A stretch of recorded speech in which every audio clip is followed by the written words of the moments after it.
je prends un blush qui est une teinte en dessous de mon fond de teint habituel. Donc là, j'ai la teinte Highlight en... Enfin non, pardon, excusez-moi, j'ai pris la bébé crème, n'importe quoi. Donc là, je viens prendre la teinte Organza, qui est deux teintes, pardon, en dessous de mon fond de teint. Normalement, ma teinte, c'est Highlight. Bon, là, j'ai pris la bébé crème, donc ça n'a... Vous y faites pas trop attention.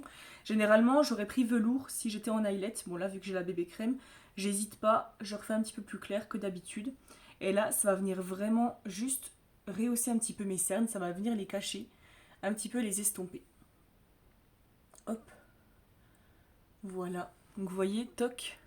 Et là, j'hésite pas à faire des mouvements de l'intérieur vers l'extérieur. Comme les crèmes contour des yeux, vous venez toujours travailler de l'intérieur vers l'extérieur. Et ensuite, je viens mettre mon petit blush avec mon pinceau blush. Et j'ai pris la teinte Sisterly qui a une teinte un petit peu rosé clair. C'est le plus rosé, je pense, celui-ci. Et là, je viens sourire.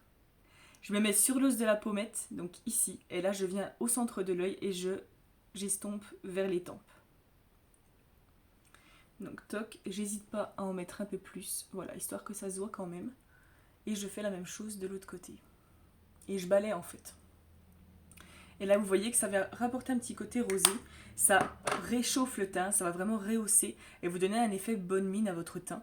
Et du coup c'est vraiment quelque chose qui est simple, qui est efficace. Et du coup plutôt que d'avoir un teint pâle, si vous avez enlevé le contouring et le blush, du coup ça vous aurait donné un teint plus pâle que si vous le redorez un petit peu avec du blush et un petit peu de contouring. Je finis enfin mon teint avec une brume fixatrice que je mets à 20 à 25 cm de mon visage.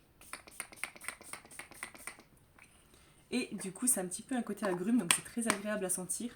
Et voilà, le tour est joué.